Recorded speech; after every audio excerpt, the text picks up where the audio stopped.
Good morning. I have one of these at every church that I speak at.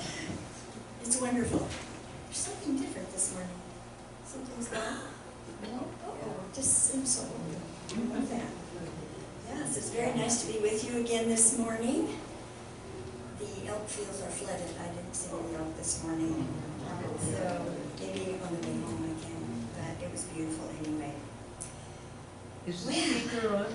Pardon? It's hard to hear you. Okay. Can you hear me now? Not through the microphone. It's just your voice. I don't think that. Yeah, I know I have a soft Microphones voice. are on.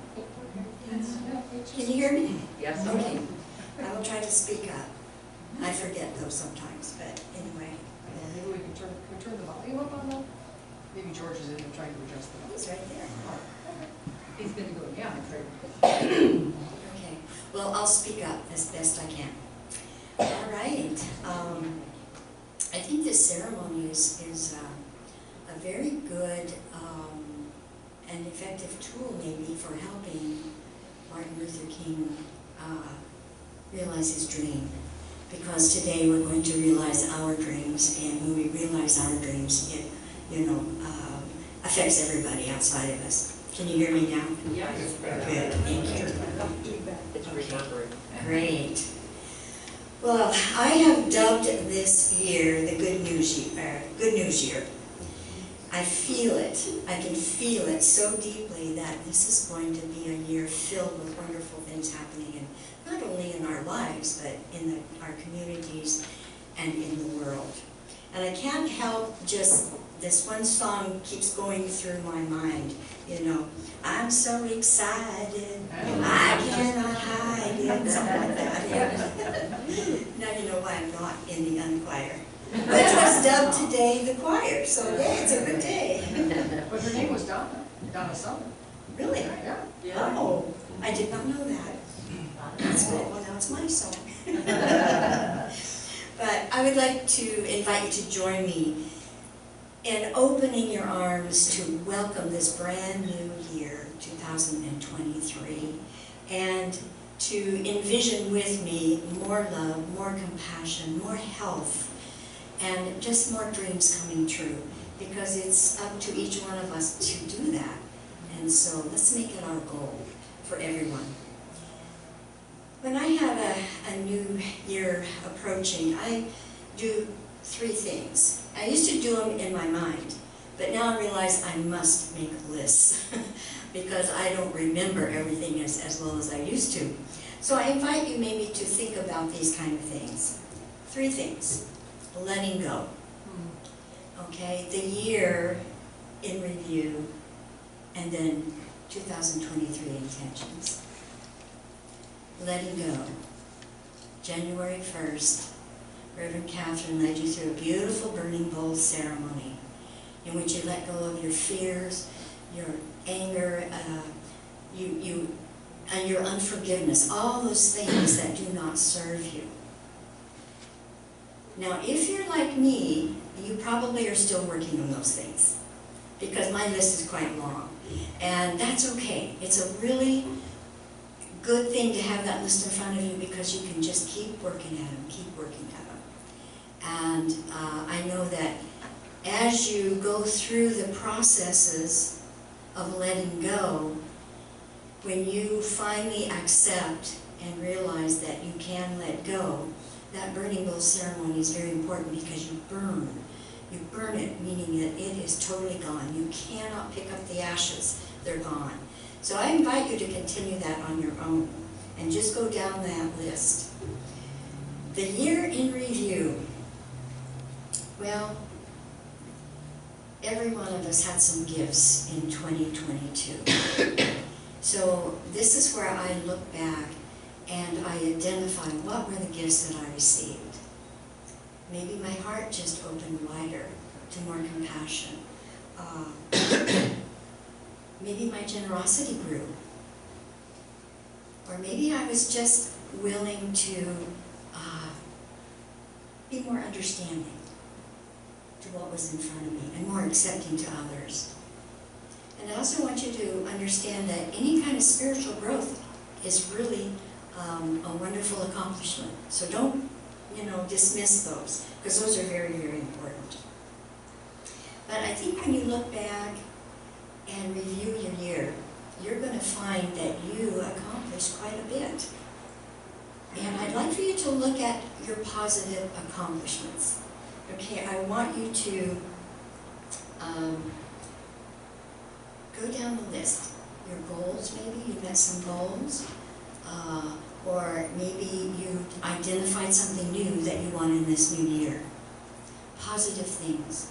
And if you start thinking about, oh, I wish I had done that, or I wish I had done that better, or I wish that I, did not do that, whatever. I want you to take those thoughts and I want you to put them on your letting go list, okay? Because they do not belong here.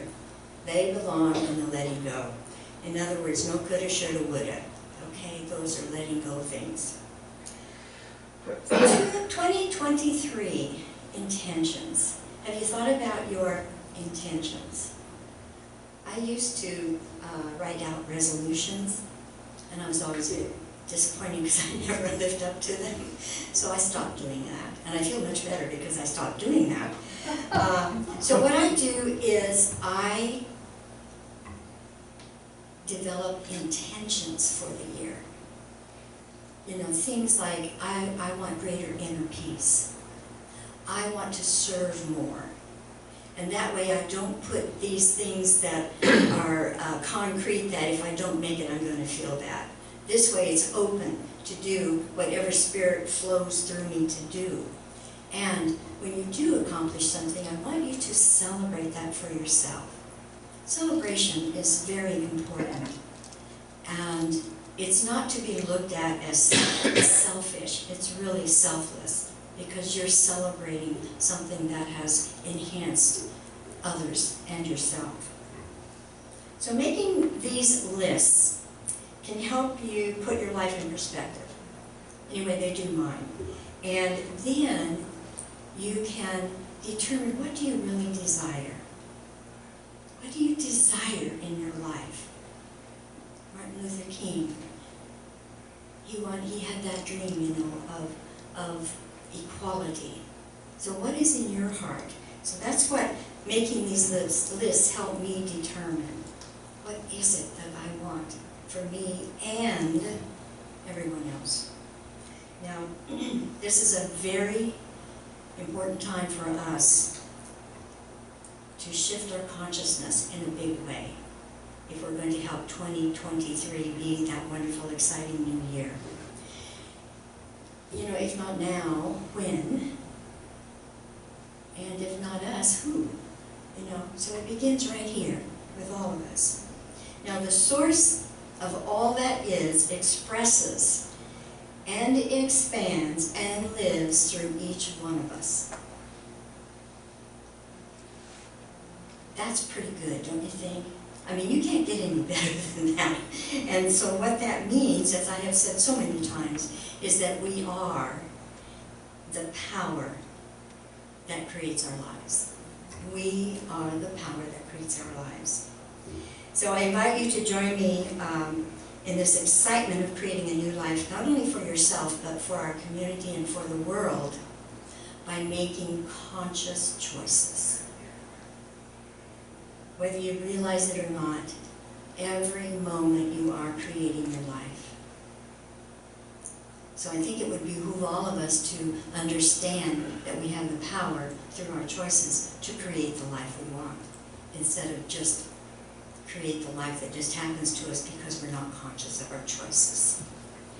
So we as humanity have not had a history of conscious choices. If you look back, it's kind of just we've been going along in an unconscious way, and all of these things have been happening to us. And we've lost our power because we haven't made those conscious choices. So we are suffering because of that. And I think it's time to change that. Eckhart Tolle once said, humanity has suffered enough. That stuck in my heart so deeply because yes, we have. You know, we look out there and all of the people that are suffering health-wise, depression, we got to change that, because that's not who we are. We are divine beings, and we have been given life to live it and create happiness, joy, and share that with each other. So it's time. And that's why I think it's very important that we consciously make our choices with purpose, intention, and attention. And today we're going to do that in a ceremonial way. Okay? It's called the White Stone Ceremony. And it follows the burning bulb ceremony for a very good reason. When we let go and release, we create a vacuum. And the universe loves to fill a vacuum. In fact, it's a universal law. Okay, so now that we have released, and we are continuing to release, then we want to fill that vacancy with something that we truly desire and want. Now, the White Stone Ceremony gives us that start. It is the start for your year, because when you write your desires on that stone, don't limit yourself just to that one, okay? But it gives you a sense of how you can go through this year developing in a conscious way the things that you would like. Desire. Okay, desire may have a negative connotation to you. However, the creator of all that is desired to create from love, create love. And if that creator of ours did not do that, we wouldn't be here. And that was from desire. So desire is necessary for evolution. When you base your desire in love, anything that you desire will be life-enriching for not only you but others. When you create from fear, then you may be hurting yourself and others. So it's important to come through with desire based on love. So let us not fear our desires. In fact, allow them to come forth from the love that you truly are. So if you are coming from love, again, you're going to enrich everyone's lives, not only yours. Now, desire is not to be feared, it is to be mastered. Mastery does not mean control, because that comes from the ego, doesn't it? Not love. So the way of mastery, this wonderful book that I study, it says mastery of desire comes when you recognize that you are safe to feel whatever wave of desire might come up through your consciousness. Because you decide whether or not you will act upon it, whether you will bring it into the field of manifestation. So we may have many, many thoughts. They say 60,000. I tried to count those one day. No. But we do have many thoughts. And it's the ones that we attach feelings to that we can bring into manifestation. So we need to be aware of that process. And then it continues. Desire is something that wells up from the depth beyond yourself that can be looked at with perfect innocence and with the wonder of a child. The very act of turning to allow and welcome desire is not something that will sidetrack you from the path of awakening, but will take you vertically into the heart of God. For if you are to ever create as God creates, you will need to heal your conflicted perceptions about desire. You will need to transcend that energy of fear. We are powerful creators. And we can create from the love that we are, just as our Creator creates. When you know that, your life is unlimited. The sky's, what's that saying, the sky's the limit? Well, I don't even think that's true. Yeah, we can go beyond the skies. That's how powerful we are. We can also miscreate. It's what we call it in unity. we miscreate when we are creating from fear. Because in most cases, when you are coming from fear, you are not enhancing your life or anyone else's. So I want to again remind you of the power of love. David Hawkins, in his book, Power versus Force, created a map of consciousness. It's a logarithmic scale, and anything over 200 on that scale is life-enriching, anything below is not. In 1995, when he wrote that book, he states, although only 15% of the world's population is above the critical consciousness level, 200, the collective power of that 15% has the weight to counterbalance the negativity of the remaining 85% of the world's population. Were it not for these counterbalances, mankind would self-destruct out of the sheer mass of its unopposed negativity. The difference in power between a loving thought and a fearful thought is so enormous as to be beyond the capacity of the human imagination to easily comprehend. We can see from the analysis above, however, that even a few loving thoughts during the course of the day more than counterbalances all of our negative thoughts. So I have found this as a very good reason to go to bed at night and think a whole bunch of great gratitude thoughts, loving thoughts, and I'm envisioning in my mind it cancels all those negative ones that I've had during the day. They say that 70% of our thoughts are negative in any one day. That's kind of scary, isn't it? So just given the power of love, we can counterbalance that. Not only with our thoughts, but our actions and our words.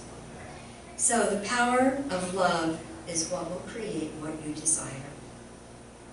And the power of love that you express for yourself expresses out into humanity. That's the power of the oneness of life. And for me, it's a very good awareness, because when I think that anything I'm doing is affecting others, it changes some of the things I do sometimes when I think about that. So it makes sense to consciously decide what we're going to say, what we're going to think, what we're going to do. So in a few moments, we're going to hand out a white stone for everyone. These stones are from Hebron, Israel, and they have some very ancient and wonderful energy within them. Hebron is where the patriarchs Abraham, Isaac, and Jacob, and the matriarchs Sarah and Rebecca and Leah are buried. And it is the city where they lived during their lifetime, and it is a very important city in the history and connection to the land of Israel. The word Hebron is believed to come from the Hebrew word Haber, meaning friend. Maybe two of you can, is that correct? Yes. Yeah, good. It's mentioned 87 times in the Bible. It is one of the oldest communities in the area, having been continuously inhabited. And it was where King David was anointed king of Israel. Now, in biblical times, when a person was released from prison, they were given a white stone. And this stone was a symbol of their freedom. And today, that's what's important for us. This stone is a representation of your freedom to choose what you desire for your life. And that's why it's such a special ceremony. Now, this freedom is freedom from the fear that we all experience.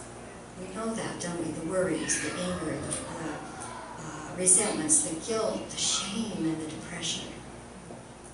This will represent freedom from those. Now, these are all feelings that we have, and they're very legitimate feelings. It's not that we should not have these feelings, because they alert us to, something's not right. We need to look at something. So don't be afraid of those feelings.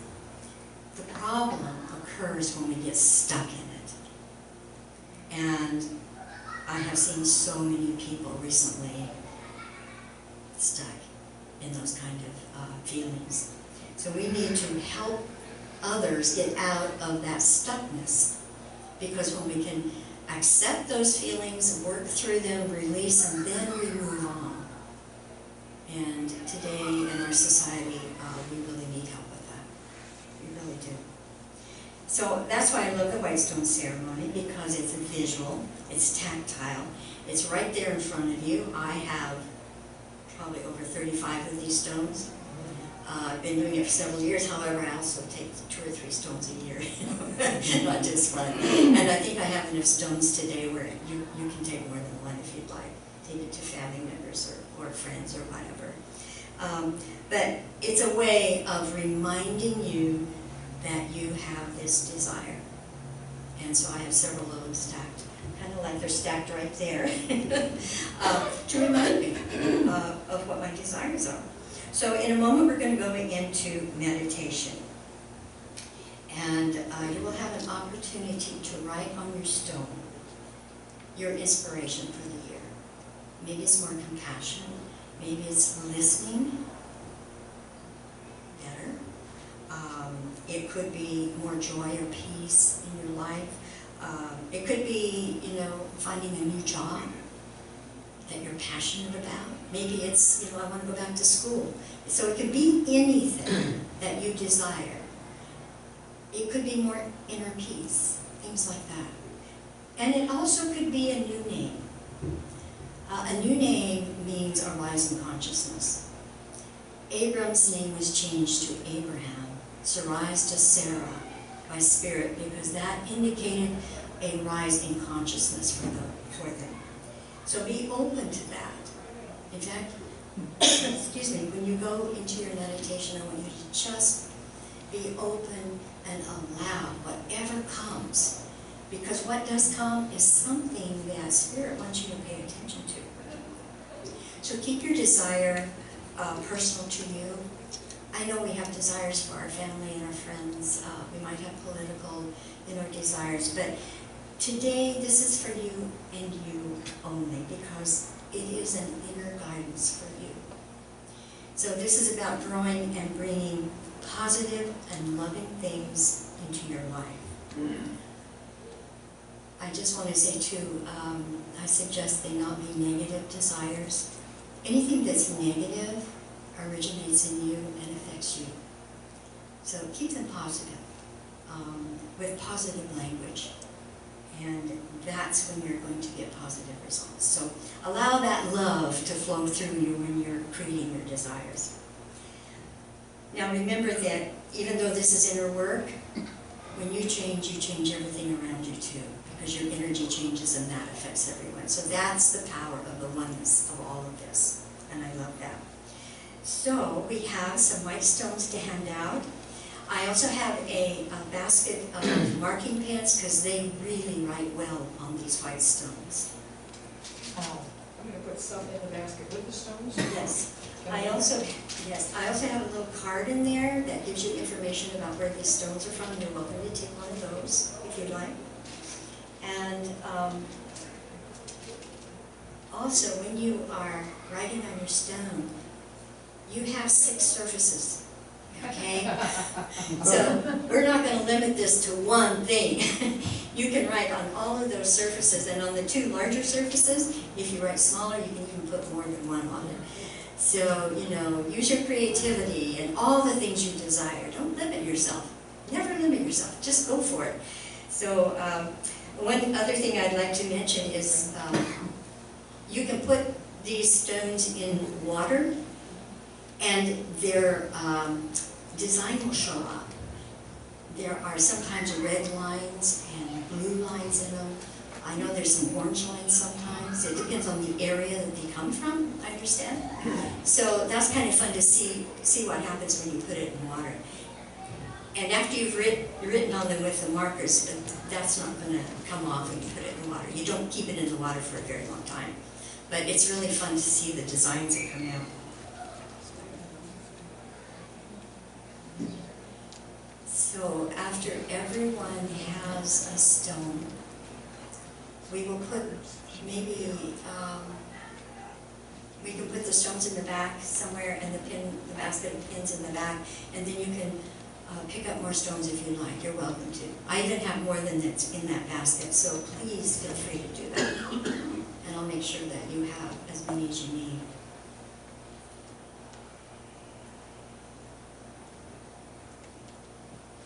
Do you have any more pens? I've got more pens, yes. And you know, if you're not with us this morning, you're viewing on YouTube, you can do this at home too. Find a white stone in your garden or somewhere around your home. You can even buy them if you choose.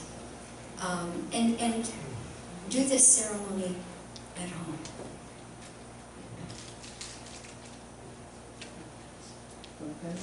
It's just as powerful. Oh, yeah.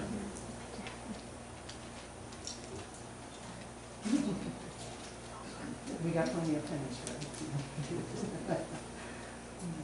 Stones or pens? Okay.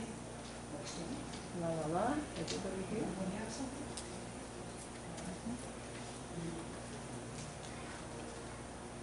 How we doing? Pretty good?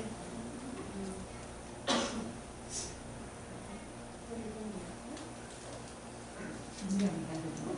Oh, Mm. okay.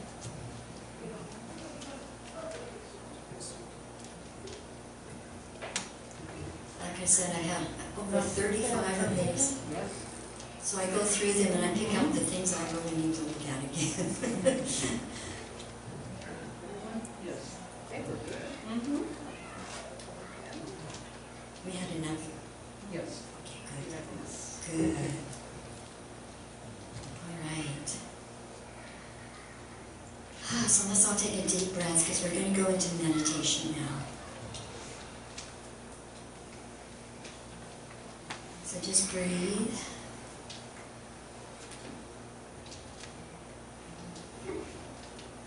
Close your eyes. Take a few deep breaths just to tell your body that it's time to relax. You are safe.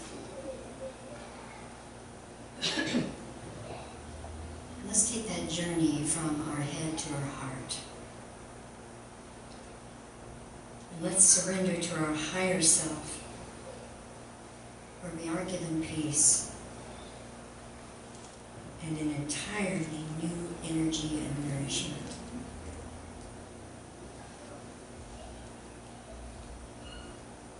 So hold your white stone in your hand and feel its energy.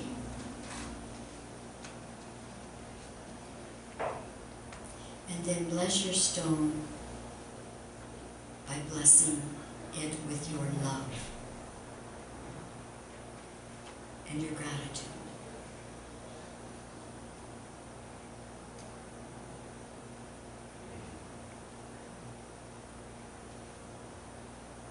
Each one of us comes from some kind of bondage.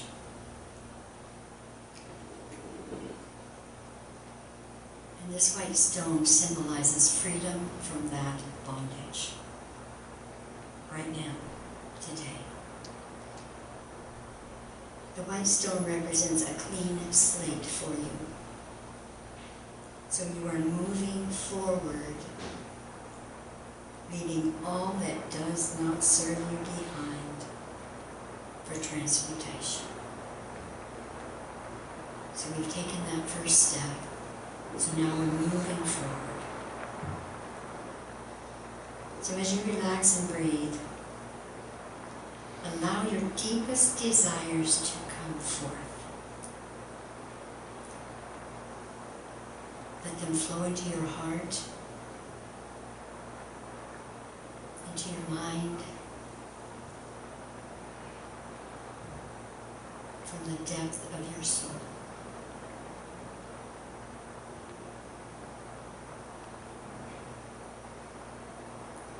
Allow the divine to move through you to express a very powerful symbol of who you have become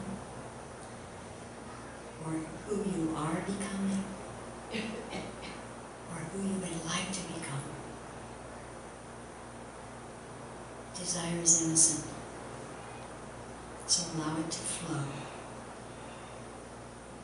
What is your desire? We're going to go into the silence now. And when you know, write on your white stone all the desires that come to you.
With your stone as a reminder of your new desires, your new name maybe, your new intentions. You free yourself to live a freer life and to follow a path of greater insights and awareness to whom you truly are.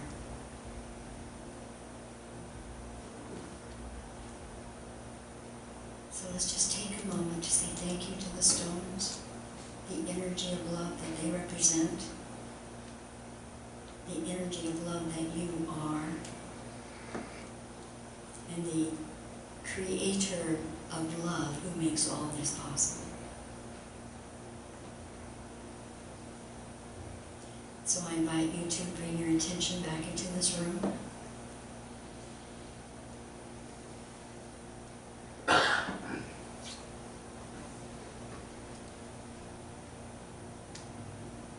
And if this wasn't long enough, do it at home.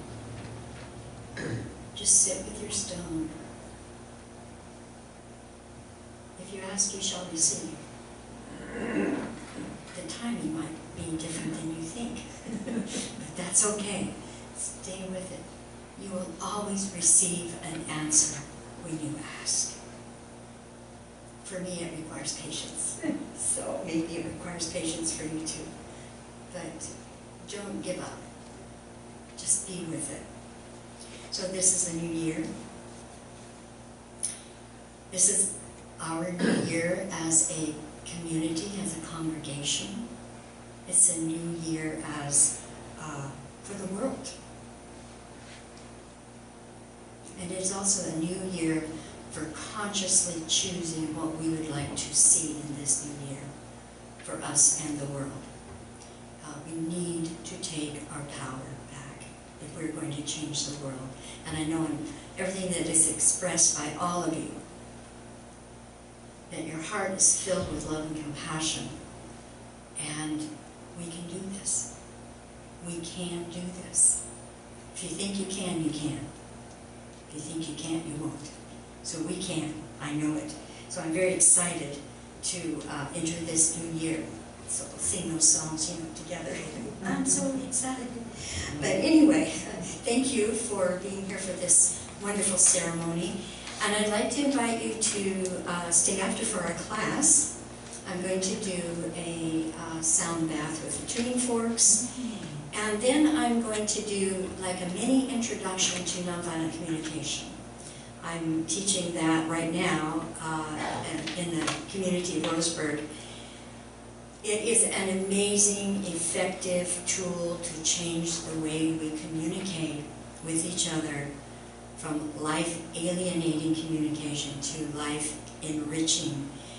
And if you think about it, our communication is very violent. It has been for generations.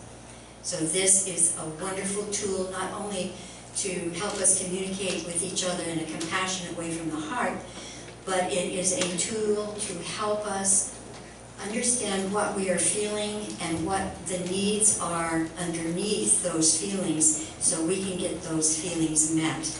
Not only ours, but the others in front of us. It's just wonderful, so I hope you will enjoy, join us. Thank you so much.